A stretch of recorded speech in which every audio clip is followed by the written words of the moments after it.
Welcome to the Heavyweight Podcast. The Heavyweight Podcast. Heavyweight Podcast. Heavyweight Podcast.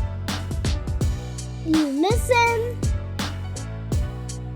We can weigh in on some heavy shit, you know. What's good? This is episode 53 of the Heavyweight Podcast. I am Stutter McFly with these three guys. Go ahead and state your names for these beautiful people. My name's Gabe Lapel. Get it? I got it. I am weekday sober. Goddamn. Slober. Oh, Weekday sober. Slober. Because apparently I'm only sober when I go to work. Shit. Apparently not during the podcast either. And this is Geek Cordy. What up, geek? Happy to have What you up? back, man. Welcome back. Thank you. So I normally ask how the week went, but we're gonna just go ahead and go into the recap of Friday, and then we'll ask how your weeks went. How about that? Switch it up a little bit. How about that? That's my daughter says all the time. How about that? Shut up. So this past Friday, we had a show in the city of Grand Terrace where I had a show. it was the comeback season of Kevin Wendell here. So is that what that was? that was the Yeah. comeback season. So I want to get you guys' take on his set. I think he did phenomenal. Let's get his take. How do you feel he did? How do I feel I did? Yeah. I did 1,000 times better than I thought that going in my head. It was fun. I felt fun. It was fun. Like, I wasn't too nervous to just kind of roll off the cuff at a certain point because somehow I remembered some jokes, which was cool. And the good thing is, this sounds weird, but when I got off stage, I was like, fuck, I missed that, and I missed that, and I missed that. And I did this way. So that's always room for improvement, which is beautiful. Hey, So- man, I thought you did great. And I've seen Kevin Hart on stage with an iPad, nigga. Like, and he's like when he's like in his his refining stage where he literally Yeah. checks his like 'cause I've seen it as an improv, like he literally checks his iPad in between every joke. So I mean, if I were you, I would just pick the phone up and say fuck it. But I thought the shit was hilarious. Personally. Well, thank you. I was worried about getting heckled because you told me. Oh, I told you I was gonna let you have it. I feel like you going after Rick was like your I got a boss up moment. Like it was like, okay, this motherfucker's, you know. Nigga, Rick made me feel bad. I said, damn. Yeah. Somebody tag him out. Tag him out. Tag him out. Because the thing is, I feel like, and shout out to him, I feel like he did strong in the beginning, and then towards the tail end, he started going into this weird spiral of anuses and Yeah, people. He lost everyone. There was something he told me in the back that I can understand what happened. He said somebody had walked in that he hadn't seen in years, and they've been trying to like contact him, and like the phone was off. The motherfucker kept sending him the voicemail, and he was like, "That motherfucker walked in the middle of my goddamn set." damn. I was like, "Oh, yeah, that was Threw his whole shit off. Okay. Okay. Yeah, Well, but for us who didn't know, Right. like I said, he started strong though. In the beginning, yeah, he started out he good. had the whole room laughing, and then like at the tail end, it kind of guy was like, okay, he's focusing on the anuses and the X, and everyone kind of like lost interest. But I will say this, that Kevin, I believe I made your sister-in-law uncomfortable because I kept saying, "Hey, Brett's outside." I can go get Brett. shout out to Brett as is one of the funniest men I know in the game. She told me, she said, no, I'm seeing somebody. I said, but he ain't here, but Brett's here. Have you ever been to a show like this? She's like, no, never. He got a lot of attention. Yeah. She did. Yeah. So but yeah, Keith, your takes on Kevin's stand up. Um, well, I told him before the show. We had a little talk, and I just told him just get up there. It's going to come back to you because I have faith that even after a long break, it would just come back natural. And kind of felt like I was right. So Yeah. I've been to quite a few. I've been to quite a bit of his shows, and it's hilarious every time. So I had no doubt that he would kill it up there. What? I feel said, like Ben, you haven't been to those that weren't. I've had those many. because I kind of feel like you don't really have to try because you're naturally funny. Yeah, but that shit up there is fucking different, man. It's different up there. I just thought it's awesome to watch because I saw you before and you looked nervous and you were pacing back and forth and you were in your phone trying to like go over your jokes, and I was just telling you like just do what you do naturally like you do it on the podcast. And it was dope to see that you kind of like just let it fly as opposed to thinking about it. Because I have seen you do sets where you're thinking about it and you're letting the quietness possibly like disturb if the jokes are going off or not. But like I think you did great. Like Did I count right? Did you have 4 beers before you went on? Me? Yeah, You probably counted the beers right, not the shots. not the shots. But I wasn't fucked up. That wasn't fucked up. So you would know. I'd have been like, hush, hush.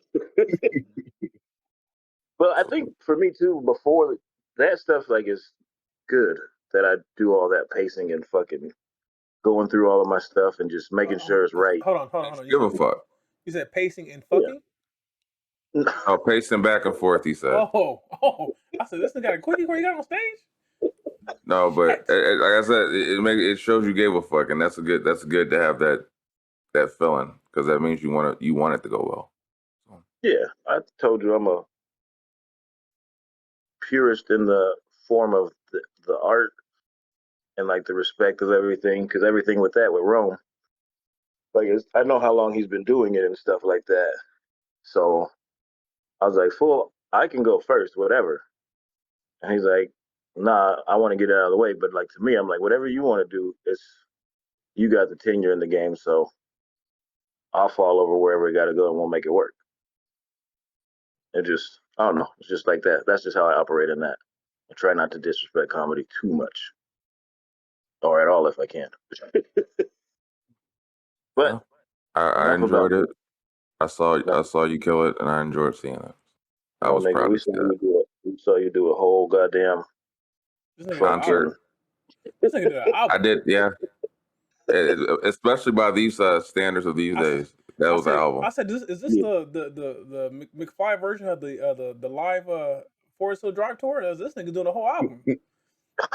It was exhausting, and the funny thing is, like, as I was doing the songs, it felt like I realized I was like, I got to take more reign and control of shit when it's handed to me because like when JC, shout out to JC, had mentioned me doing a show. I was like, yeah, I'm down to do a show, you know. And then like I realized when they asked me to do a show, I didn't realize they meant nigga take control of the show. Like so in my eyes, I was like, I'm just supposed to. I gave you guys the ideas, and these are the artists that should do it. And just, I'll be ready for showtime. I get there, and everyone's going, "Hey, so what's going on with this?" And I'm like, "Wait a minute! Like I'm running what's supposed to be going on too. Like so I'm thinking about trying to like so at times, and I'm sorry for the people that came to the show expecting it to be sooner, going on stage sooner because it was not communicated, but no one communicated with me that I was supposed to be running the show. So like they were coming up to me asking me what's going on, and I'm like, well, nigga, I'm trying to focus on getting my set ready, and you're telling me, hey, so when did we do this? At what time does this go on? And I'm like, but no one told me that this was me steering that ship. So So Rants I out. apologize for the people who they were like, damn, why doesn't the show? Why? Because people came and they left because they were like, well, damn, like what you're supposed to be on by this time, and Yeah.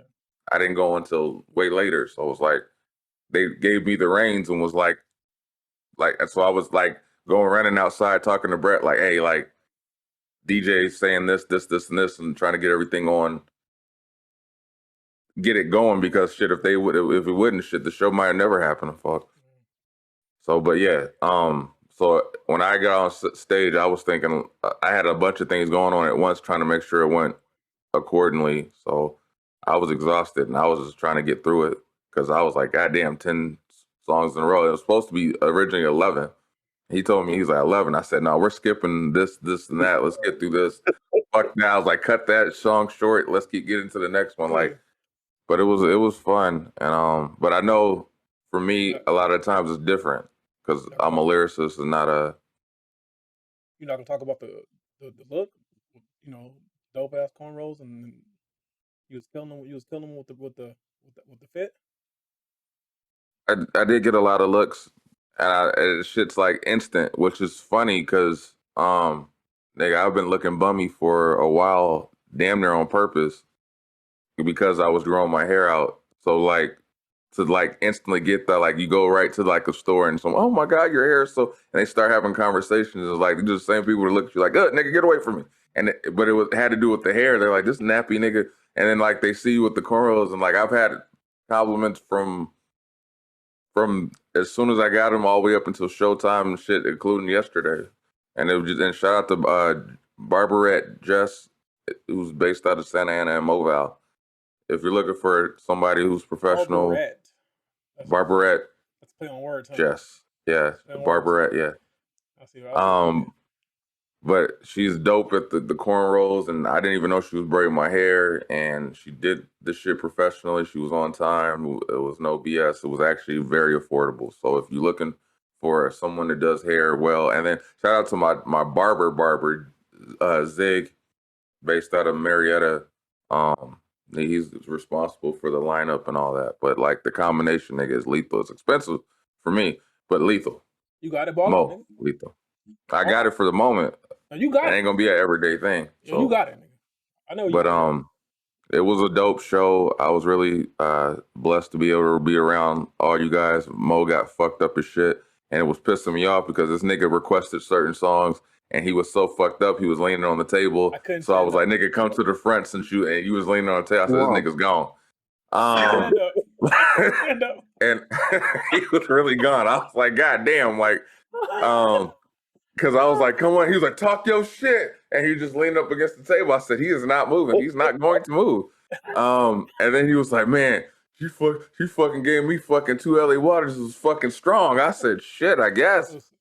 But I wrote 3 back. Yo, can we talk about that? Like, I got a Jack and Coke, and I swear to God, it was 98% Jack. To the point she had to pour more. Yo. She poured so much that she had to pour some back in the bottle. Yo, let me tell you, Keith. When I was talking to her after the show, she was like, y'all might, because the bartender was my wife's old coworker. She was like, oh, that's my girl, so I hooked y'all up. I said, yeah, you really hooked us up because I was.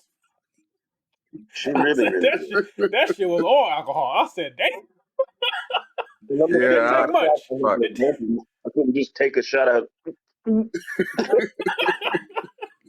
I said, yeah. I said, everybody says them drinks they were strong. Like we got the money's worth. Yeah, that shit was interesting. I had so I left with a good tip. That's how I knew I was drunk. Yeah. But yeah, shout out to the venue in Grand Terrace. Shout out to DJ 33. Special shout out to Brett as is. Like I've known that dude for a good minute, and like he be doing tours and shit, but he'll literally break off to what he's doing and come in and host the show for me because off of love, not money based or nothing, off of love. And he gets paid to do this shit. So for him to break off and host something like that, and like we were he was talking to me. That's how I knew. I realized at that point because he was like, "Well, how's this going?" And I was like, "Oh shit!" Like I'm the guy supposed to be turning it, like steering this ship, and no one informed me that was my role. But we worked with each other, and he was doing like his set in between bringing up the artist, and that shit flowed natural. He's a professional. I rock with him. Yo, that abortion joke had me. I was laughing in my gut. Oh, Yeah. You know, your wife gave me side eye, Kevin, but I said that shit funny. I don't care. Shit is funny. Brett, that like he said, he just leaves it out there. You take it out, you leave it. Or take it or leave it. Fuck it. That's him. And shout out to Diesel 5001.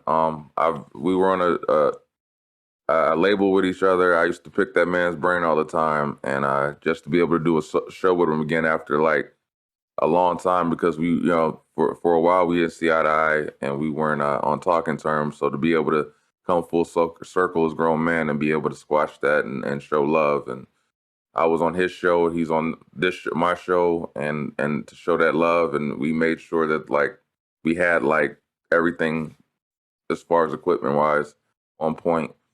Um, shit. Do we have anything else you want to say about it? No, let's get into it. That was, in a nutshell, okay. So yeah, dope show. There'll be more to come. Kevin's still gonna do stand up no matter what he tells anyone. Yeah. But yeah, let's get into it. And actually, since we're on it, this is part of that show because I'm gonna ask this question to Kevin Wendell.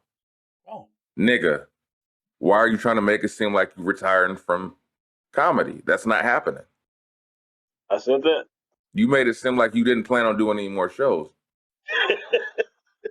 And that I had to like coerce you into this shit. Nah, nigga, you're doing more shows.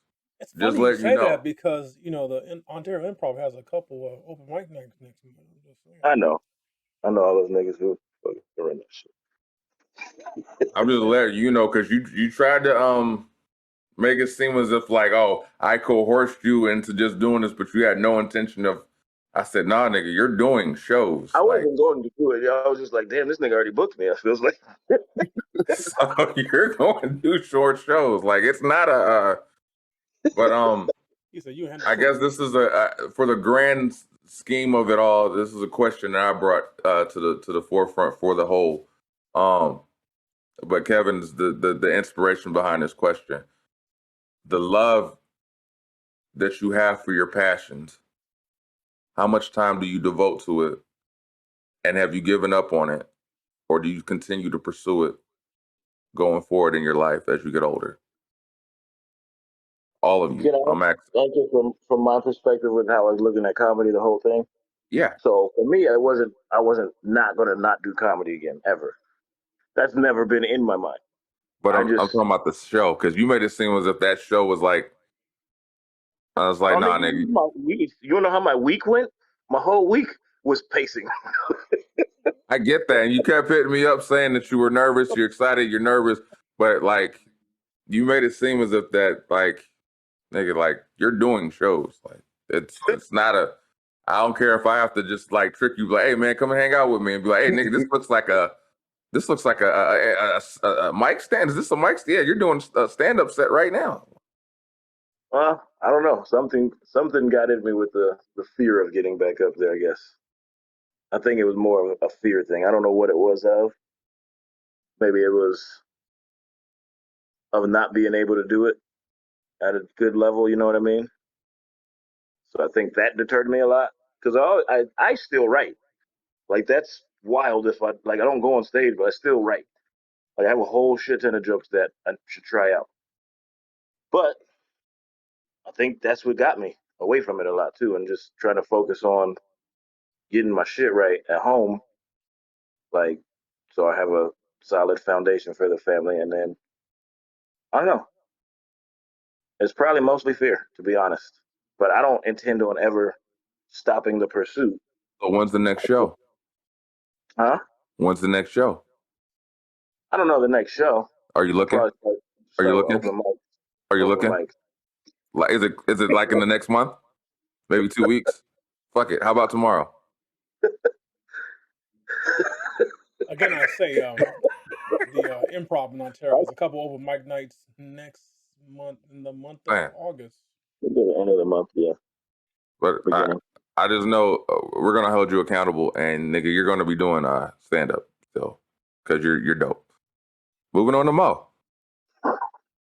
You're an ultimate DIYer. I don't know know. you. A lot of my passions have been shelf, and I don't, I've been nigga. mainly in hustle man family mode. Speaking of hustle family mode, show the people your tattoo. That shit hurt. Show people your tattoo. You went through the pain. Show it. I mean, you can't really see it. Like I don't Just know, to like just to look at the. you know, Come on, man.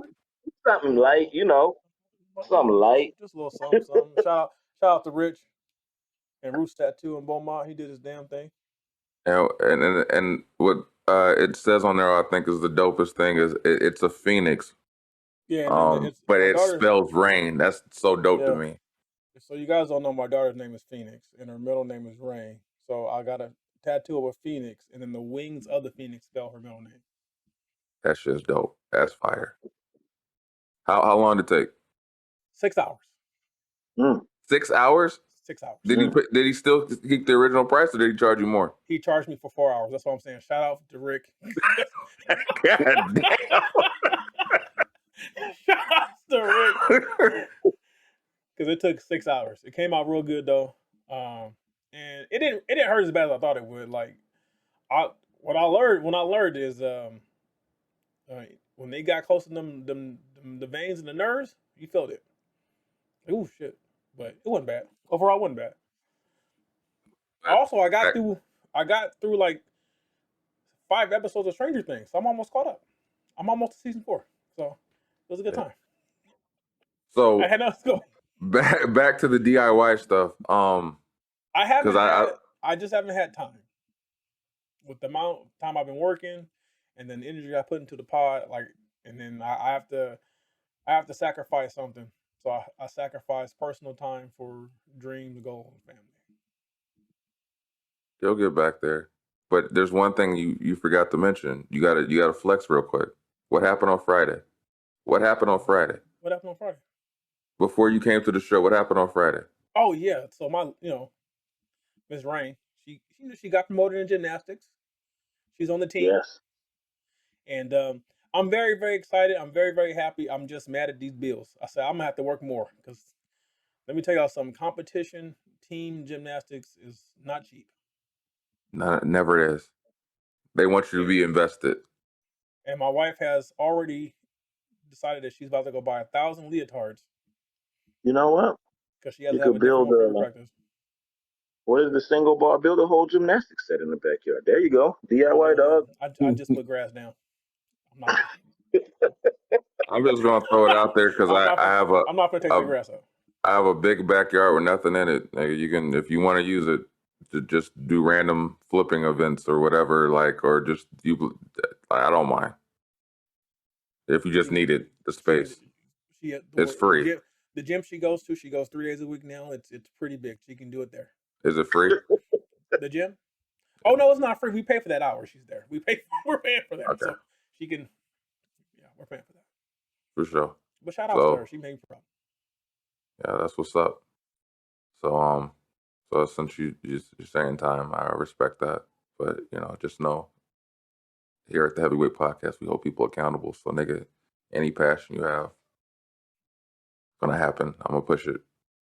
So moving on to Keith, Geek 40, who wasn't here last week. So I'm gonna make sure that you get this off, nigga. So you draw. We know that. We know you're skilled drawing. We know you're doing the writing as well. Dungeons and Dragons. I spike thee with my mighty sword. I want to know how much time is being invested. What do we get to look forward to? In terms of art, zero. I have not picked up a pen in a year, maybe more. Sound like the president. Yeah. In terms of podcast graphics, you can use us as a starting point just to see how you get your feet wet. You can draw me with my mighty sword. That I'm not gonna do. But in terms of like the writing and planning and stuff, I mean, I try to put at least an hour or two into like the writing and planning. It's been kind of hard because my depression's been hitting pretty hard here lately, and then now I'm working again, so I gotta adjust to that. So I haven't even started for next week's game, so I gotta buckle down, and I'll probably do like an hour or two, maybe three, probably after the pod, and then probably do another after work tomorrow, and then Tuesday's the game. So Yeah. I don't know if I'm gonna be actually doing anything Tuesday. I might just come home and take a nap before I have to run shit. So Well, I told you she's dead serious on starting, Keith. My wife, like she thinks she wants to be about that life. I said, you know oh what? yeah, I forgot to tell her I'm gonna need a detailed report after she plays her first game of It's gonna be how she terrible. felt. And It's gonna be terrible. I'm and gonna I told you you need to play too. I'm gonna ruin it for her purposely. I mean, I'm spiting that's an everything with my experience. sword. That's an experience. They're like, well, we over here fighting. Oh well, me and the princess. We over here. We got priorities. I mean, that's one way to play. But I mean, it's I do at some point when I can find the time and get out of my own head. I do want to start taking some improv classes. Oh, Just Joe. so I want to do something Those are too. fun. You ever been to just one? so me no. Yeah. Can I tell you the first Just rule of improv? Never say what? no. Basically, it's yes and. Yeah. Oh yeah, because I not only do I want to get better as like a player in games, I also want to get better as like just an overall storyteller in games. So because at some point I want to start running games outside of my current group. Um, I know that. so and maybe at some point get paid to do it. We'll see. That's the goal. Maybe. That is the There's a goal. fee for that? Maybe. What? That's the goal. The Yeah, you check can is get paid. always the goal. Yeah. Like That, I didn't know. I would be a It's drunken like magnet today. religious. You told me to check on him. So You start writing. there's a shit ton of people that want to play. There's a very small number that's willing to run a game. Can I charge for So these games? I will be on Twitch What? tonight. yeah. Oh So shit. uh finding a like professional dungeon master, yeah, that's what most groups do. Because the thing about it Oh, is,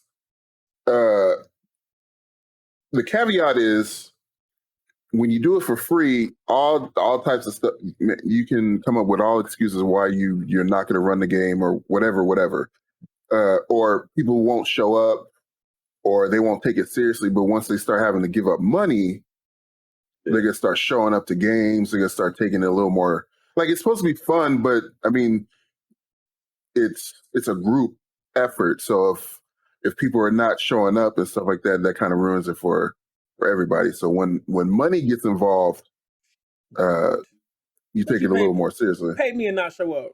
Oh, so and so died Basically, during the intermission. As we continue. they died off screen. Yeah. It's sad to see, but As we continue. so yeah, that's eventually that's where I want to get to. So yeah, it's just gonna be me continuing to try to grow as uh, a dungeon master. At some point, it's probably going to start. Usually, what ends up happening is those that run games they hardly play as players. So I have a feeling that's going to end up happening to me. So that's another reason why I want to get better. I just want to be a better storyteller. That's essentially what it comes down to. Hey, the best storytellers are the best cheaters. Wow. Hmm? Wow. That Wow. we just okay. So again, geek, Kevin agreed. That's why he didn't laugh. That's why he laughed, because he agreed. He just want to. He don't invest. want. He don't want to second it. In, we will be investing heavily. Let us know when the next one happens, and you might get us to tune in and actually start doing what we did last time, using this shit and applying it to the podcast to I'm a keep it thrust going. Yeah. my mighty sword. So Anyway, I do just one more thing. I do plan on.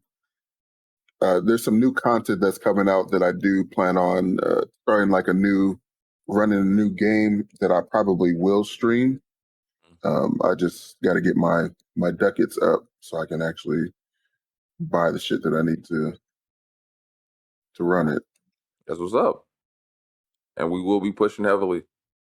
Um, I think this is awesome to rock with you guys. So as we continue on, we're gonna go into that first or the next topic. This was brought up to us by that funny ass comedian Kevin Wendell. It's called the topic is preserving through the pitfalls in life.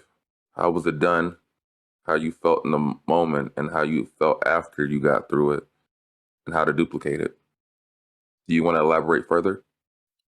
I'm just saying, like, how you get through tough times, or even like, I don't want to say that's a pitfall, like the stopping or doing something you enjoy doing, or hard times, more or less. I was talking about, and like in that struggle, what you do to get through it, and like how you felt. Like, say, like, I guess a thing for me was like buying this house was a lot going on. I shed some tears trying to get my shit right to buy the house because it kept looking like I wasn't going to get it. I was like, fuck, we ain't going to get this. I just blew it for my whole goddamn family. And like in that moment, it just felt like I was the smallest thing in the world, but I got through it and did what I had to do, like to get everything right and be able to actually purchase it. And afterwards, I can't even describe that feeling. So it's like I kind of learned from that. Like no matter how bad that looks, I still can fight and dig and figure out something. There's always some sort of way.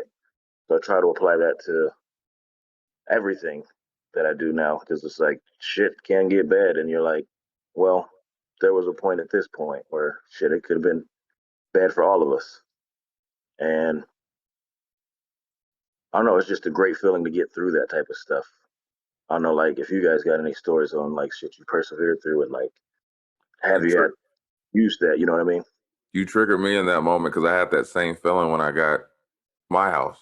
Like Yeah, those moments where you're like, shit, like this this certain thing might be a reason yeah, why it doesn't happen, and you're like, fuck, and you're stressing over it, and then you finally those things work themselves out, or you're able to get the things you need to, in order to make that happen or get past that. But yeah, when you said that, I remember that instantly. yeah. That That shit shit was was no joke. yeah, yeah. Um, what about you, Mo? I just think for me, the biggest thing for me is that I'm heavy on the provider mentality, right? And like I pride myself on being a provider for my family. And then like just recently, I went through, similar to Geek, I went through a very very depressing week. Like just couldn't shake it. Like didn't want to be. Weeks, I didn't want to be part of the world. Like I just wanted to be left alone type shit.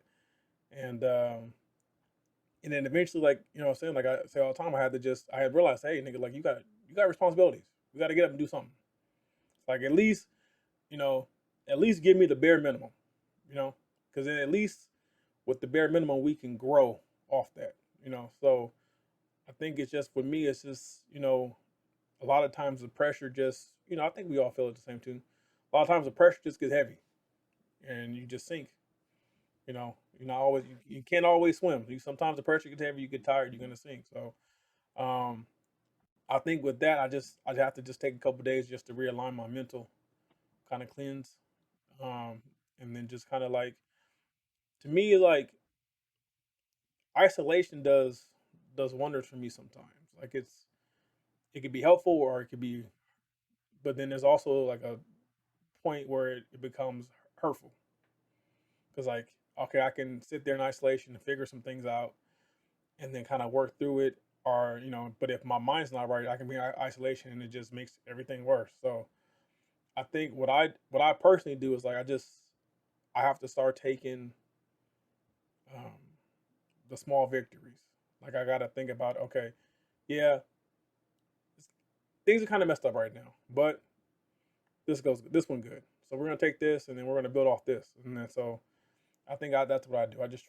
I try to shift my mental around and try to find the positive, even though I'm probably one of the most pessimistic people you'll know. Fine, I try to find the positive and not just try to roll with it. Like just do the bare minimum, and like I always say, just get them start walking. Sometimes you just gotta walk, take a step.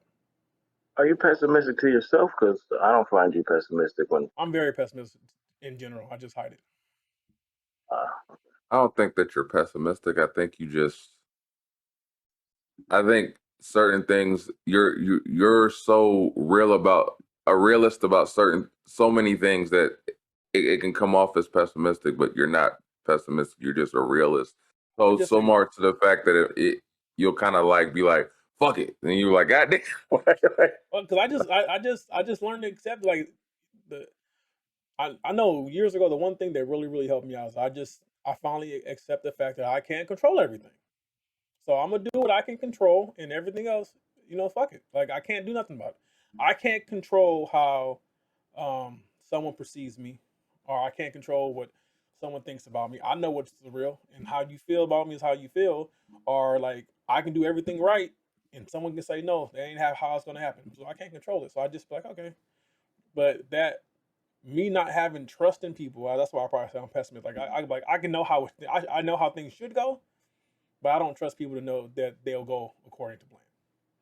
So like I'm always waiting for other shoe to drop, and I got a I plan. can I got a plan for the failure, and I got a backup plan to the plan.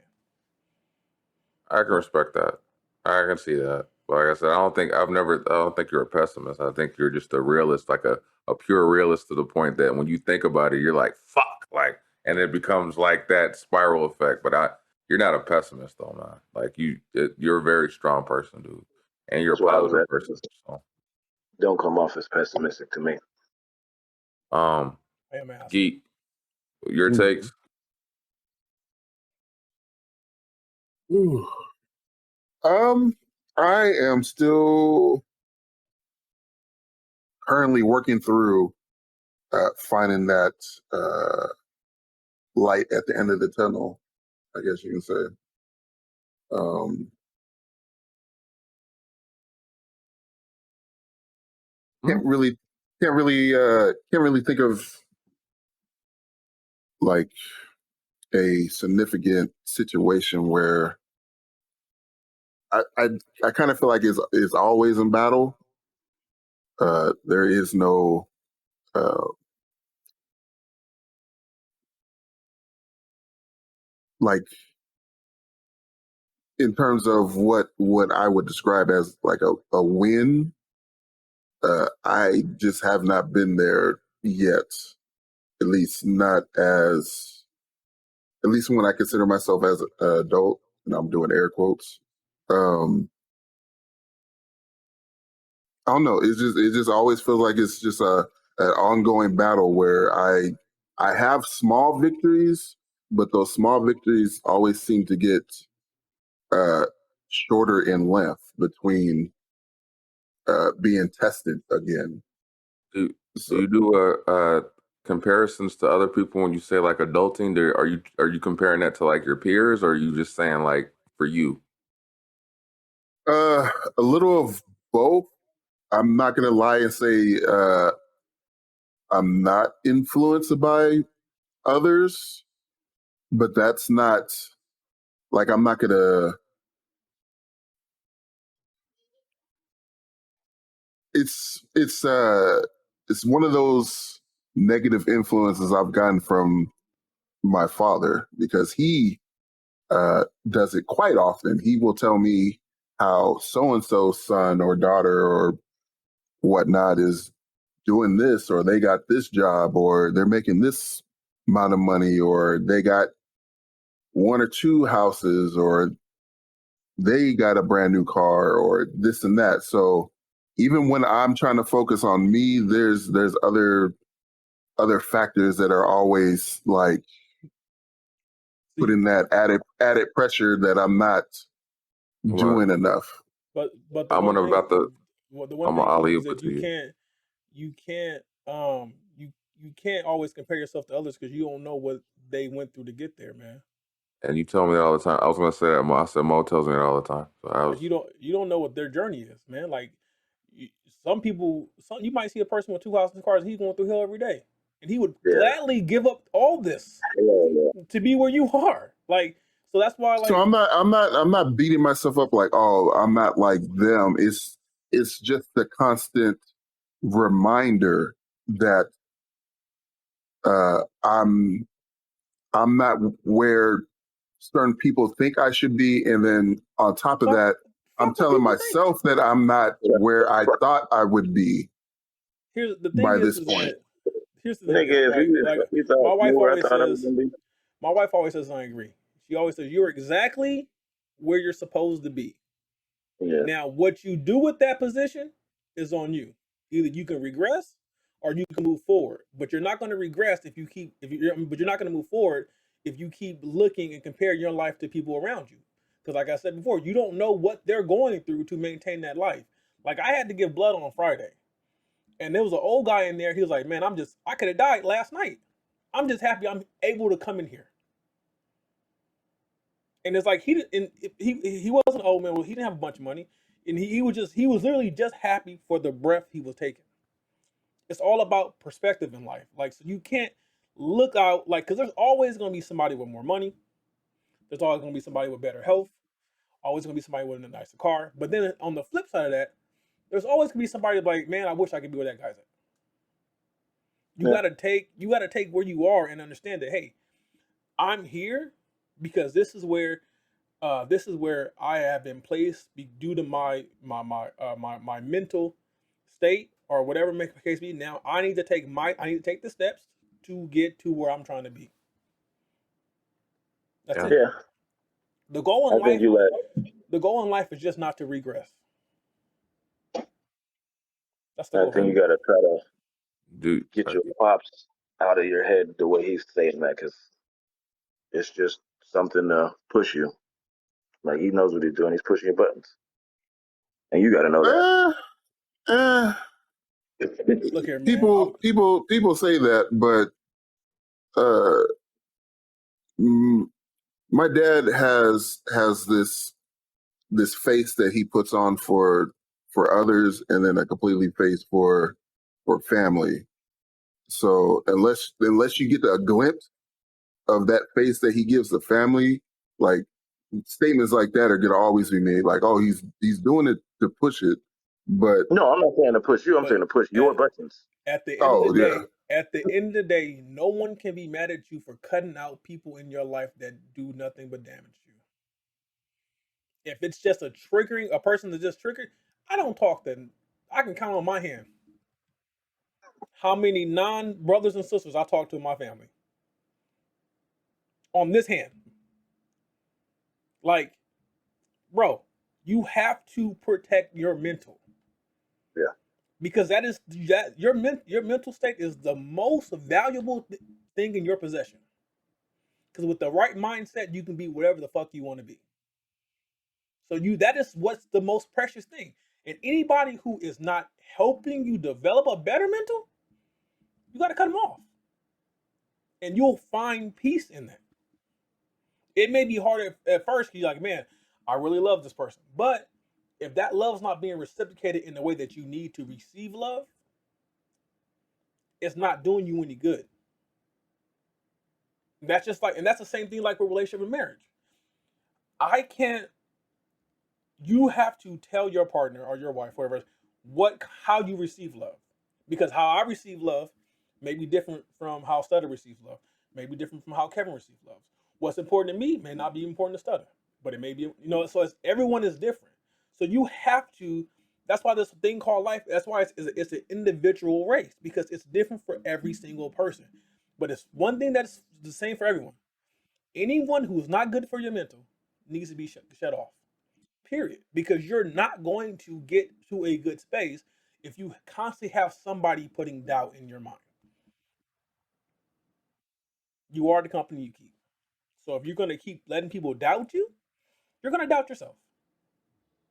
Yeah. That's just facts, bro.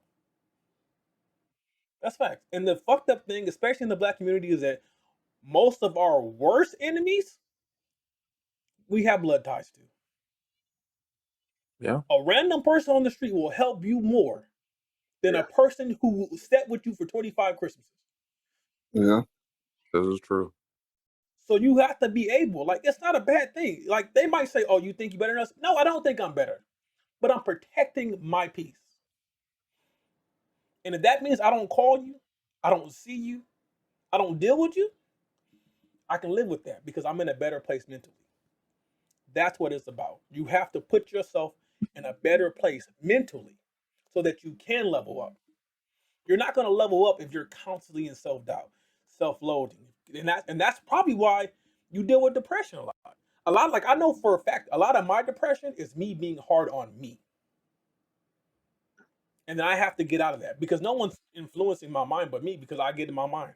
Like, instead of tell you, my mind's always like, so it's me being hard on me. So I can't go out and blame anybody else because I've already cut everybody else out. No one really knows what I'm going through unless I tell them.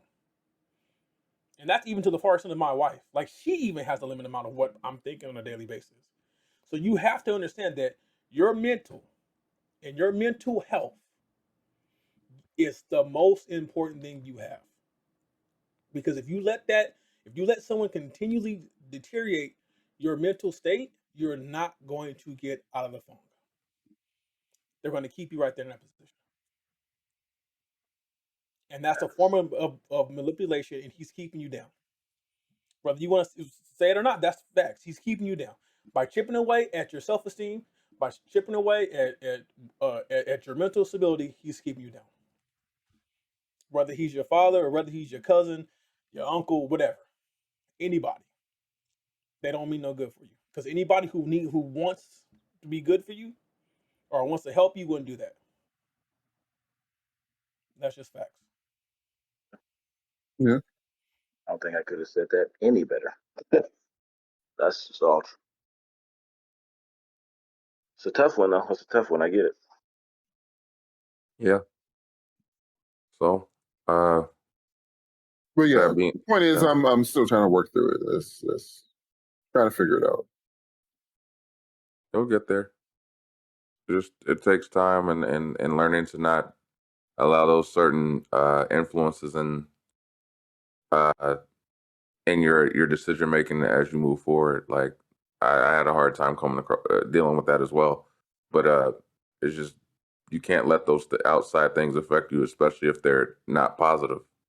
If they're coming in and they're negative things or they're meant to be with a negative tint. Like I've said it in raps with me and my dad, where he's had instances where he's tried to hurt me, where his statements were meant to do were meant to hurt, and they weren't meant to be positive. And I had to be able to differentiate those people's places in my life and be able to break free of them. I barely keep in touch with anybody in my family, so yeah. And I consider my friends my family. So like I said, there's been so many instances where I've talked to Maurice about a lot of shit, and he'll literally say, like he just told you, fuck them.